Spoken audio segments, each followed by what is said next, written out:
Diplomatic war breaking out between India and Canada as Canadian Prime Minister Trudeau accuses the Modi government of masterminding the killing of a Khalistani separatist leader. What is the history of these tensions and what kind of repercussions could they have?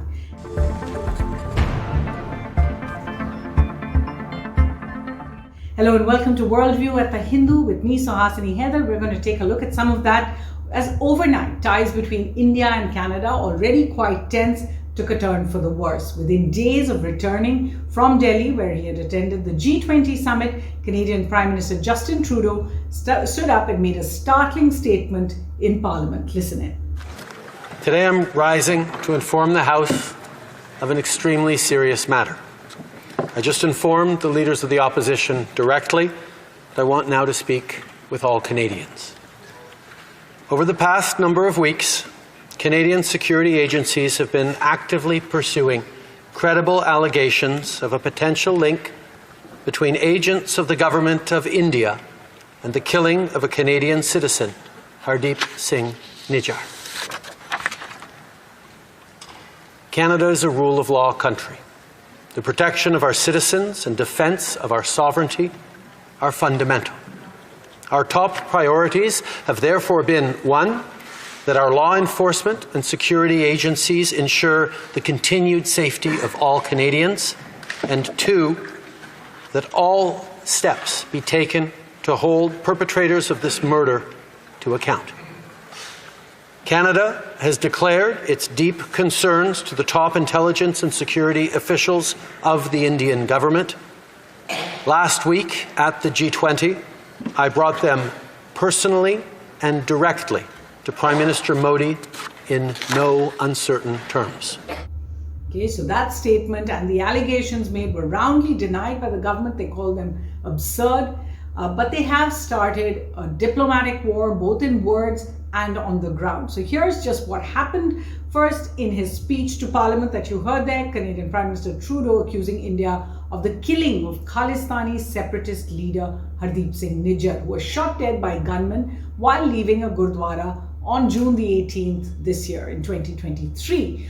Quick note about just who Nijjar was. He was the chief of an outfit called the Khalistan Tiger Force, KTF, was wanted by India for a number of terror cases and bombings in India in the 1990s. He then moved to Canada, apparently on a forged passport.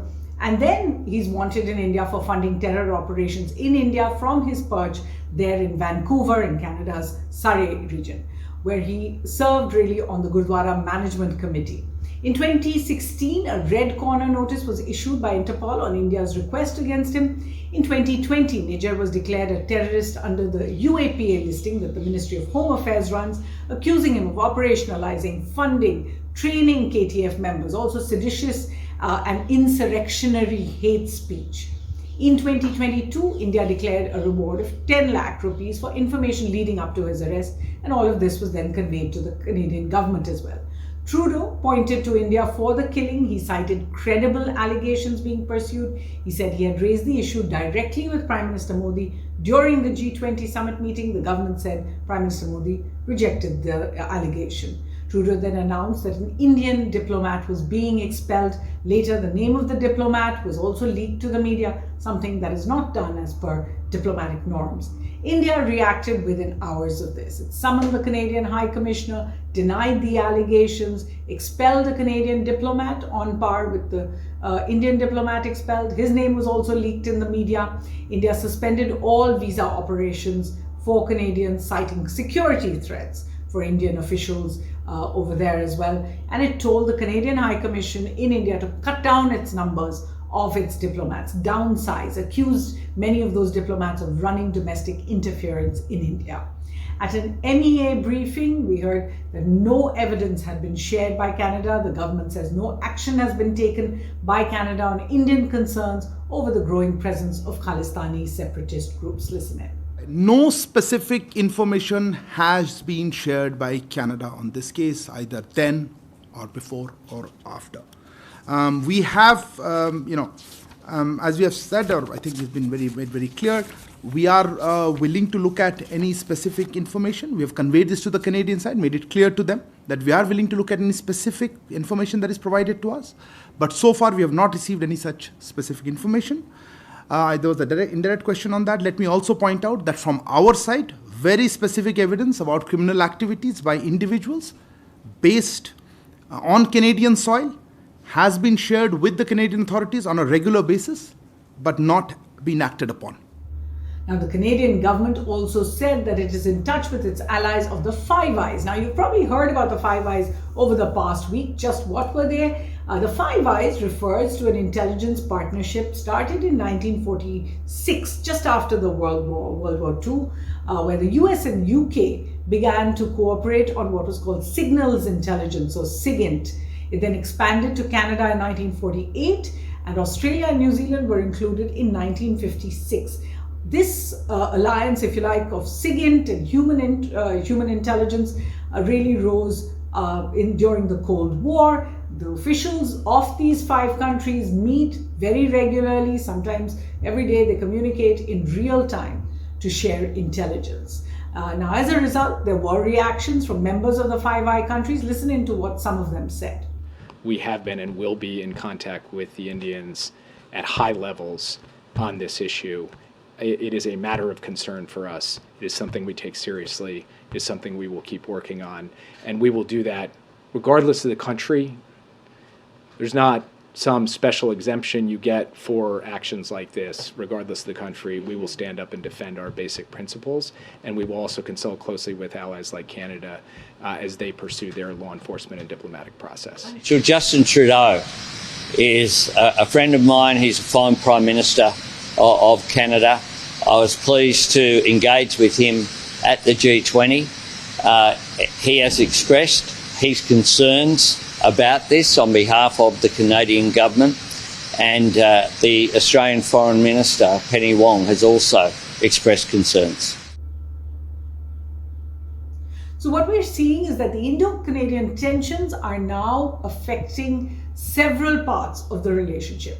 So to begin with, first, the political, the high-level meetings as well. Modi and Trudeau had that acrimonious meeting on the sidelines of the G20. Both issued tough statements after it. And I'll come to the history of the high-level engagement in just a bit. But the Modi-Trudeau meeting really, even while they weren't speaking about Niger publicly at the time, seemed very acrimonious. It's doubtful when the two leaders might meet again.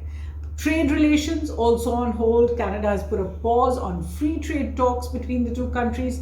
They were discussing an FTA and also cancelled a trade mission or trade delegation visit to Delhi this month. At present, remember, bilateral trade between the two countries is quite minimal. It's about $10 billion. Strategic ties have been affected as well. India's role in Canada's Indo-Pacific strategy that was announced last year, and India-Canada counter-terrorism strategies, both are likely to be affected. Then you come to the visa relationship. It's a big one between both countries, with India suspending visas for Canadians. There may be reciprocal action or a slowdown in visa issuance by the Canadians. Remember, each year 300,000 Indian visas have been issued. Certainly that was the number last year, and 277,000 Canadians visited India in 2022. Then there are education ties. Students, particularly from India, going to Canada. About 40% of international students in Canada last year were Indians, about 226,000. That was last year's figure. There's civil nuclear cooperation, at least there's an agreement between both countries, and that could be affected by this. There's investment, roughly $55 billion cumulatively in Indian investments have been made by Canadian pension funds in particular. And then there's also the worry of the impact on ties with Canadian allies in NATO, G7, Five Eyes as well. For India, this is a concern. US President Biden has been invited for Republic Day next year. The Quad Summit is likely to happen in January 2024. For Canada as well, its closest friendships could be affected. And then there's the impact India could have on ties with, or the developments could have on India's ties with other countries where we have seen the presence of Khalistani separatist supporters. US, UK, Australia. India has raised concerns with each of these countries. What many actually forget is that the history of India-Canada ties have been marked by tensions over the Khalistan issue for more than 4 decades. In the 1970s, India-Canada ties actually went sour over India's testing of a nuclear weapon. Until then, Canada had been the key supplier of civil nuclear technology. Towards the end of the decade, India actually began to note a steady influx of Khalistani separatists, including self-styled Khalistan President Jagjit Singh Chauhan, to Western countries, including Canada, UK and US. He went to Pakistan as well.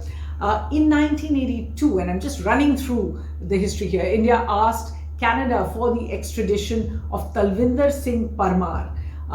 Despite an extradition pact under the Commonwealth agreements, Canada refused that. And Justin Trudeau's father, Pierre Trudeau, was then Prime Minister until 1984. In 1984, Indian Prime Minister Indira Gandhi ordered the Operation Blue Star against militants inside the Golden Temple, set off a storm amongst the Sikh community. Months later, she was assassinated by her bodyguards, and then anti-Sikh riots followed.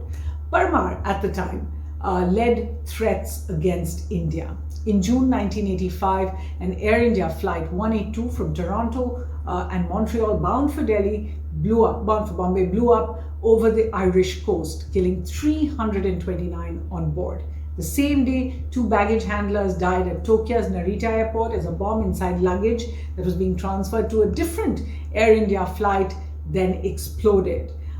This was seen as the worst ever terror attack and certainly the largest number of victims until possibly 9/11. For years, India accused Canadian prosecutors of dragging their feet over investigations and persecution of those responsible. This was the real rift in ties between them. Eventually, in 2005, remember 20 years later, after a long court case, witnesses were killed, some recanted their confessions, the judge announced that Parmar was the mastermind of the Air India bombing, and they convicted another suspect, but they acquitted 2 men against whom evidence was really considered substantial simply because of shoddy prosecution. While Parmar was killed in India in 1992 during a visit there, one of those acquitted, Ripudaman Singh Malik, was actually shot dead in 2022 in Canada. And again, a very murky history there. All this time since 1973, no Indian Prime Minister visited Canada. In June 2010, Prime Minister Manmohan Singh visited or was due to visit for the G20 summit in Toronto. Now, 5 days before his visit, Canadian Prime Minister Harper did something India had asked for years for. He gave a full apology to the families of those who died, expressing regret over the government's failure. And let me address, as the families of the victims have asked me to do, my fellow political leaders of every stripe. It is incumbent upon us all not to reach out to, but rather to marginalize, to carefully and systematically marginalize those extremists who seek to import the battles of India's past here. So there was some kind of rapprochement at the time. During the visit, finally, Prime Minister Singh, who spoke often about the problem of the Khalistan issue between the 2 countries, did have a bilateral with Prime Minister Stephen Harper, who was the Prime Minister at the time. He had visited India just before, and they both announced the civil nuclear deal, which really marked the détente in ties. Then in 2015, Prime Minister Narendra Modi became the first Indian Prime Minister to make a bilateral visit to Canada after 42 years. His visit saw the easing of visas, trade, investment, and all the rest between the 2 countries. But ties have always been a little up and basically down, and this continued especially after Prime Minister Trudeau was elected just a few months after Prime Minister Modi's visit to Canada. Trudeau's visit to India in 2018 was dogged by controversies, including the appearance of a Khalistani activist at his dinner. In 2019, India then froze ties after Trudeau criticized Prime Minister Modi's handling of the farmers' protests. Now we've got to 2022, then Prime Minister Modi and PM Trudeau met once again, resetting ties. We'd spoken a bit about that in the Worldview when we spoke about the outcomes of the G7 summit in Germany in 2022. The 2 countries then began talks on a free trade agreement. Canadian Foreign Minister Melanie Joly actually came to India twice this year, in February and March, and held extensive talks with her Indian counterparts. However, since June this year, the killing of Nijar, as well as a Canadian inquiry into possible political interference in Canada by India, China, Iran, and Russia, have sent ties spiraling again. By the time the two leaders met for their acrimonious meeting bilaterally on September 10th in Delhi, after the G20 summit had finished, the die really seemed cast. So what's Worldview's take on all that has happened? It is clear from the history and decades of tension between India and Canada that the issue of Khalistani separatist violence cannot be brushed away. It's equally clear that a further rift in ties will affect millions of ordinary Indians, Canadians, and Indo-Canadians.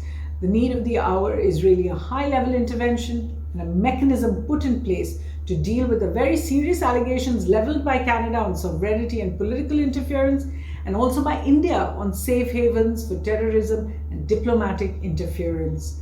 Playing on an international pitch for domestic politics and the gains thereof must be avoided at all costs. I'll get you some reading recommendations. I don't have too many on India-Canada ties. There is this one book on India's foreign policy called India-Canada Does the Elephant Dance by a former Canadian High Commissioner to India, David Malone. And then there are a few books on Khalistan and the Canadian link. I've read these, but if you think of others that are important, please do let me know. One's called Loss of Faith, How the Air India Bombers Got Away with Murder by Kim Bolan, Canadian journalist. Also, Margin of Terror, a reporter's 20-year odyssey covering the tragedies of the Air India bombing by Salim Jiva and Donald Hoka. That also has quite a few details. There's the Khalistan Conspiracy, a former RNAW, that's research, it's the Indian Intelligence Agency, an officer unravels the paths to 1984. This is by GBS Sidhu. And then there's Amritsar, Mrs. Gandhi's Last Battle by Mark Tully and Satish Jacob. There's lots more to read out there, and please do keep writing in with your comments. Do join us again here on Worldview and subscribe on our YouTube channel as well as on our website www.thehindu.com. But that's all we have time for from the team. Thanks for watching.